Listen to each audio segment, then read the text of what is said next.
Coming up on the Empowered Woman podcast. The one consistent thing in life, in the organizations that we go to work in every day, is change is inevitable, but growth is optional. And when we learn to make change a team sport, it's no longer a singular voyage. It's a time for us to come together around courage, around empathy, and really develop that growth mindset. Welcome to the Empowered Woman podcast, the #1 show on visibility strategies for women entrepreneurs. If you want to get empowered to be seen, stand out on social media, stages, TV, and more to make an impact with your voice and business, you're in the right place. I'm so glad that you're here. My name is Marcia Spurk, and I'm your host, professional singer and visibility strategist. Welcome again, and let's dive into today's episode. Love cozy mysteries? Meet Nora Bardin, a lifelong puzzle solver turned author who crafts fast-paced, feel-good whodunits. Her stories are packed with charm, suspense, and satisfying twists. Whether you're fireside or on your lunch break, escape into a world where justice always wins. Discover Nora Bardin's books now on Amazon. Hi, Erin. Thank you so much for joining me today. Thank you so much for having me. Excited to be here. Yeah, I am excited to hear more about your business and what you got going on. So why don't you tell us who you are and what you do? Sure. My name is Erin Herman, and I am a keynote speaker. I speak on the topics of change management as a team sport. So let's play. I speak on women playing big in the workspace, and my keynote there is titled Glass Ceilings Will Take the Whole Roof. And then I speak on self-assurance as a superpower, right? So difference between confidence and self-assurance, and how self-assurance is truly an unwavering power that we all have inside of ourselves. We just need to find it. And then lastly, I speak on fail first, because perfection is simply overrated, and how we really grow the most through our failures, not our successes. So thanks cool. for having me. I love all the titles and the play on words on that, and I would love to break those down. But before, we always like to start with a story, because you didn't start there. So it's always encouraging to know, the evolution and also the challenges and how you've been able to overcome them. So what led you to start your business and then get into keynote speaking? Sure.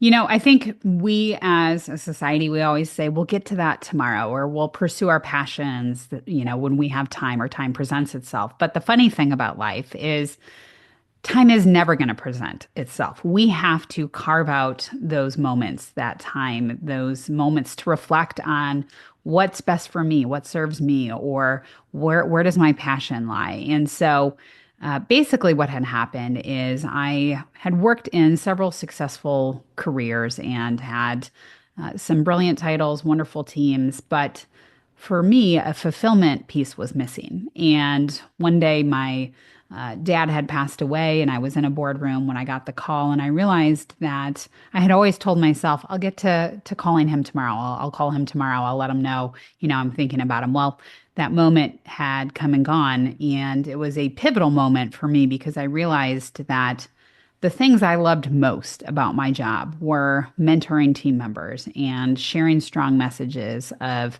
impact and influence, and helping people to think about their day-to-day lives and their reality differently. And from there, I made the most fulfilling decision that I have made in the 41 years of my life, and that was to become a keynote speaker. And that really is what kicked off my journey, and I'm eternally grateful for it. I love that so much. So how did you get into doing that? Was it because of your network and you were able to find opportunities? How have you been able to monetize that? Was that something like right off the bat, or did you have to take some free opportunities or low speaking opportunities? How did you build your income? Because Sure. I think sometimes it's a little elusive for people. I'll just go out there and I'll start speaking, but Sure. it's quite a journey. Yeah, when I was at St. Jude, Allsack St. Jude, there was a keynote speaker that had come to speak. Her name was Kristen Hadid, and she's got, 25, 50,000 followers. She's written books. She's brilliant. And she had spoken to us at the national training meeting that we were at. And I remember sitting in the audience being just blown away, she had spoken on the topic of igniting human leadership. And I think that in itself takes on so many different forms when you're thinking about teams, from a professional standpoint, from running families and households. I mean, just so many different elements, right, of being a leader. And I had come up to her afterwards and I just said, thank you. Thank you for making me think differently. And as the turn of events happened a couple weeks later, I decided to take a step back, and I had reached out to her and I said, "Hey, Kristen, this is Erin. I met you when you were in Memphis, and I am curious. Here's my story. Would you take a shot on me and be my mentor and help me get into the Keynote business?" And I didn't hear anything for a couple days, and then I get this email back from her, and she said, "Erin, I'm actually going to be hosting like-minded individuals such as yourself at the executive level that are looking to become keynote speakers. I'm hosting a really intimate gathering at my house in December, and there's 3 others that are in your similar footsteps." She goes, "I normally, I haven't done this exact thing before, but I think there's a need, and she said, "There's something unique about the 4 of you." And so I thought, well, gosh, I've hardly met her, and she's asking me to come to her house for a week, and all the thoughts run through my head. But my husband has always been so supportive, and he said, "Erin, get on the flight, do it, see what happens." And so I went down there for a week, and I learned everything about building a successful keynote business from the best. I mean, she's the best in the industry, and we took the stage, we practiced messages, we talked about delivery. We talked about, what you need to build the business. But I think the biggest takeaway, Marta, that I took from it was on day 1, I showed up and I was, dressed formally. I leaned into my experience from working in the UN system. I was just stiff and I was, I think, unrelatable. I looked around the room sharing my professional experience, and I think everyone thought like, oh, she's in a different category. And I realized how inadvertently we push people away when we lean into what we think makes us who we are. But in reality, when we take down the armor, when we are genuinely vulnerable and authentic about who we are at the core, we build such clarity, validity, and trust with one another. And that is a superpower. And so by Wednesday, we had spent 18 hours a day together, 5 days a week. By Wednesday, I could see the walls coming down in myself. And by Friday, I'm literally hugging these people saying, thank you for the profound impact that you've made. You've truly carved a special place in my heart. And I think that was just the antithesis for my career and what was to come. And then, leading corporate partnership teams at UNICEF and at Allsac St. Jude, it gave me a nice network to connect with as far as speaking within the Fortune 500 and Fortune 1000 space. But I also speak with, NGOs, government institutions, higher education, professional organizations. And I think the thing that I love the most is I just genuinely believe in my messages, and I have arrived at those messages because I have made so many mistakes in my life. And whether it's, saying the wrong thing as a leader, making the wrong decision, showing up inadvertently is not who I want to be. But on the flip side, I've also made really great decisions. And I've really done some influential things and delivered results. And I think when you couple those together and you realize we're all perfectly imperfect, it makes you a great keynote speaker to get up, share your stories, be relatable, and inspire people to think differently. That's awesome.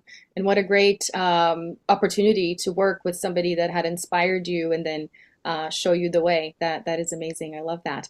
What was the first keynote that you developed, and then how did you go about developing the other ones? Was it out of the need from the different audiences that you were speaking to, or was it messaging that you started realizing, had to come out because of your path and your journey? I'd love to hear. Sure.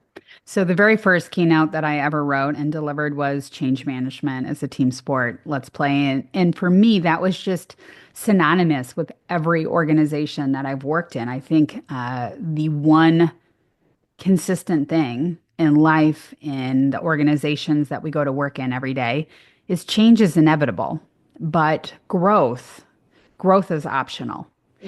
And when we learn to make change a team sport, it's no longer a singular voyage. It's a time for us to come together around courage, around empathy, and really develop that growth mindset. I always talk about the fact that it takes courage to say, hey, what's working here and what's not. Mm-hmm. It takes empathy to listen openly and all encompassing, because sometimes those conversations can be difficult. It can be tough as leaders to hear, hey, this didn't work and this is how, it needs to work. Or, gosh, half the team is revolting.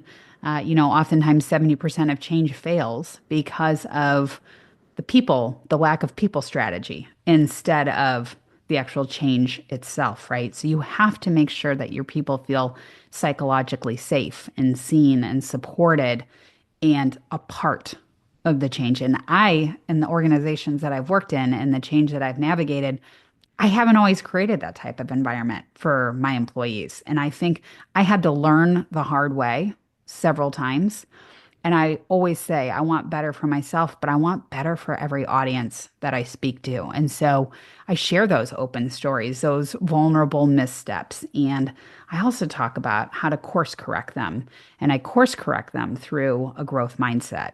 Mm-hmm. And I wrap up the change management keynote with the point of that, growth is optional. But when you get to the point that you can be comfortable with the discomfort, that opens up more doors, more opportunities than you ever thought you could imagine. But it's getting to the point of being comfortable with the discomfort. And I teach the audience how to do that. Mm-hmm. So good. And how do you handle talking about getting uncomfortable? Because being in front of people, for many, right, they say second to death, public speaking is Sure. people's biggest fear. Was that something that came naturally to you? How do you handle the nerves? And do you still get nervous at times? How does that happen for you? Sure. Yeah. I think, nerves is a really healthy thing because it shows that you care. Mm-hmm. And it shows that you're showing up to something that you're not only excited about, but that you believe in. So nerves, I think, is always a good thing. From an early age on, when I took over my role as, in the UN system as leading up their corporate partnership team, I would oftentimes, I think I started, I don't know, maybe when I was around 30 years of age, I was oftentimes the youngest person in these CEO and executive level rooms. And I was talking about, multi-million-dollar partnerships to help the world's most marginalized children. I remember the very first time I stepped into a room with executives, I felt terrified. And I remember my voice cracking and I thought, oh God, Erin, pull it together. I was sweating. And then I realized something as I was sitting at the table. I thought, my mission and why I am here is bigger than any anxiety or self-doubt or negative self-talk or imposter syndrome or the belief that I don't have the right to be here. My mission is bigger than all of that. My message is more important than all of that. And when I coupled those two pieces together, I instantly felt at ease. And every time I would walk into a subsequent meeting where I felt like, should I belong, should I not? I just said, mission, moment, message. Mm. Those three words. And every time I take the stage, before I walk out, I say mission, moment, message. And I realize I'm grounded in what I believe in, and I'm here to share my words and hopefully inspire at least one person in the room to get them to think differently, act differently, and lead a really fulfilling and meaningful life. Mm-hmm. I love that. Mission, moment, message. Mm-hmm. That's a good one. The great anchor words. I love that. Can you tell us a little bit about the lifestyle of traveling and, how does that work with, balancing your personal time, family time? Is that taxing on your, nervous system or just, being able to rest?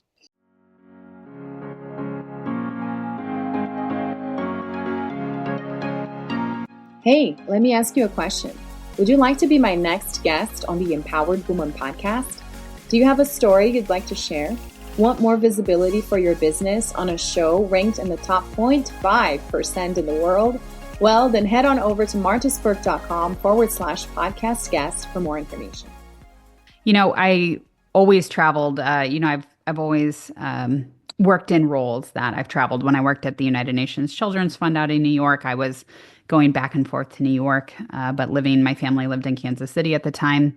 And then when I worked for All Saints St. Jude in Memphis, my family still lived in Kansas City, and I would go back and forth to Memphis. So being on the road and traveling is nothing new. But I'll say in regards to what I do now, I'm no longer doing it for other organizations or for the title or you know, um, uh, the intrinsic meanings that maybe aren't as fulfilling. I'm really doing this because when I step into an audience, I have the opportunity to ignite thoughts and feelings and evoke certain things that I can tell when I look out into the audience, people have never contemplated the messages that I'm sending out.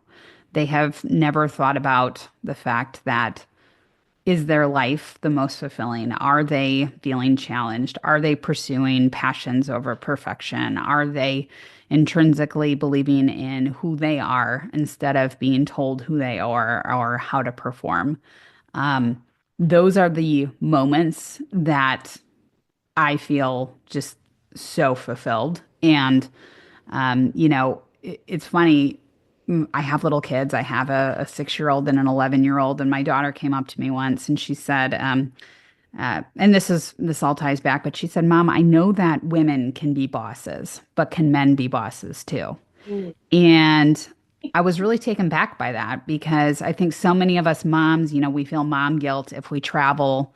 We feel, mom guilt if we're working and we miss a soccer game. But I also realized our kids are looking up to us. They see us even in those moments when maybe we don't see ourselves or when we feel that we're failing them, but really we're inspiring them. Mhm. We're inspiring them to be bigger, to be better, to act differently. And that moment was such a changing point in my life. I learned to take care of myself and diminish the shame and the guilt with the traveling and realize that if I can inspire her, think about how many other people I can inspire across the globe. And that's very fulfilling to me. I love that. That's so good. And I love that she said that. That really shows that she is watching, right? And that you Right. are inspiring her and being a role model. And on that tone, I think segue into my next question, talking about success, not only in terms of the impact that you're creating for the people and making them think differently, but also your family and your kids as they're watching you. I would love to hear, your definition of success on that, but also in terms of being a keynote speaker. Is it, how do you gauge it? Is it by the amount of opportunities that you book in a month? How much you're being able to receive for that? Tell us more. Yeah. It's none of those. How I gauge success is those moments when I've delivered a keynote and people in the audience, I had delivered a keynote about self-assurance, and this woman had come up to me and she had shared that her husband had recently passed and she had just returned to work and she wasn't sure what those next couple of weeks, months, or years were going to look like for her. She didn't know how she was going to feel. And, she said, Erin, through your keynote and what you wrote down, what you spoke about and what I wrote down today, I realized that I am capable. I am confident that my life is just starting again. And those moments are what really define success for me. I had another woman come up after my change management speech, and she said, I realize that my life is just beginning and it's going to take a whole new shape. And I said, well, what do you mean by that? And she said, I've always lived. I talk about in that keynote, for instance, Brianna West book, The Pivot Year, and the fact that we should never let our comfort zones become our cages. And she said, I'm just stepping out of the cage. She said, I can't believe how often I've played it safe, but how much I want to take the risk. And those are the moments, the defining moments as to why I know I'm in the right space. I'm sharing the right stories. I'm delivering the right messages. And again, it goes back to those moments. And that is a moment of success. Every single one of those conversations. That's what success means to me. I love that. Is really creating the impact and, like you said, helping people see themselves differently and think Hmm. differently. And they maybe wouldn't have been able to without hearing your Right. keynote. I know that as you speak and as you impact people and you receive that good feedback, it's extremely rewarding. How do you handle when somebody is critical of you? I'm sure it's happened. Maybe a Sure. negative review, or sometimes somebody asks a question and potentially makes it awkward in front of the audience. How do you handle those moments? Yeah. I think criticism is actually clarity, right? Because when we learn to not attach emotion to criticism or to failure, and we learn to actually question or clarify maybe what's behind that, it actually helps us to become a lot more successful. And it helps us to look deeper into maybe items that we haven't wanted to look deeper into, or time hasn't presented itself for us to investigate. But when we take that time out, and this is synonymous across teams, right? If we have an employee that's maybe disgruntled and asking those tough questions or unhappy, or we have a, family member that isn't being very kind, instead of writing those people off, or instead of being defensive, or instead of reacting, it gives us a moment to reflect. And I have learned that the hard way. I mean, I used to be so reactive, so responsive, so defensive. And I remember one day stopping and thinking, well, what is this serving me? What did I learn from that reaction? And I realized nothing. I still felt justified. I still felt vindicated in my response.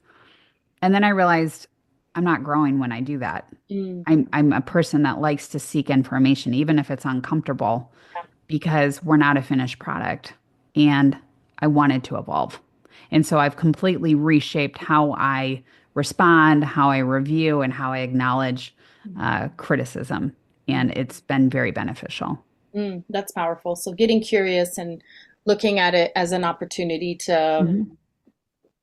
go deeper and find things that you maybe haven't been looking at. I love that. Right, Well, you've right. shared so many amazing nuggets. I'd love to ask one final question before my official final question, which I ask all of my guests. What is your advice for somebody looking into starting a business, or even looking into starting Keynote? Mm, yeah. I think it's synonymous, either one. But what I would advise people to do is take the risk. Bet on yourself. Know that you can do it. Know that you've done hard things before, and this is no different. And embrace the failure. Celebrate the challenges, and realize that all of that is fuel to help you to become who you're destined to be, the career you're destined to work in, and the person that you ultimately want to become. So take the risk. Just go for it. Show up, right? Hmm. That's what you said. Exactly. Too. I showed up, and that's what makes all the difference. All right. Well, my official final question that I like asking all my guests, I call it my $1 million question. Erin, what is an empowered woman to you? Mm. I think an empowered woman can take many different forms. Sometimes it's quiet confidence. Sometimes it's bold and courageous decision making. Sometimes it is self assurance and self reliance. And I think that's the beauty of a woman in general, because we're versatile, we're smart, we're capable, and we're confident. And we wear so many different hats. And that's what makes us so unique. Yeah, so good. I love it. Well, tell us how people can find out more about your keynotes if they're looking to get you to speak to their teams or to their upcoming events, and how they can connect with you too. Absolutely. So, my website, www.theerinherman.com, is where you can find information on all of my keynotes. You can see where I am traveling, event opportunities, in-person event opportunities. You can also sign up for my blog on my website. I write a monthly blog about different topics, change management, women empowerment, self-assurance, and creating positive failure cultures. I'm also on LinkedIn, so please reach out and connect. I like to write pretty inspiring content on LinkedIn, also TikTok, Instagram, Facebook. So please reach out. And I just love to hear stories, moments, hear about people's lives, and get to know the audiences in which I engage in. So please connect. Yeah, so good. I'll make sure and have all of that in the show notes. Thank you so much for your time. Thank you for the inspiration. It was great to learn from you. Thank you so much, Marta. I really enjoyed it. Thank you. Thanks so much for tuning in today. I hope this episode empowered you.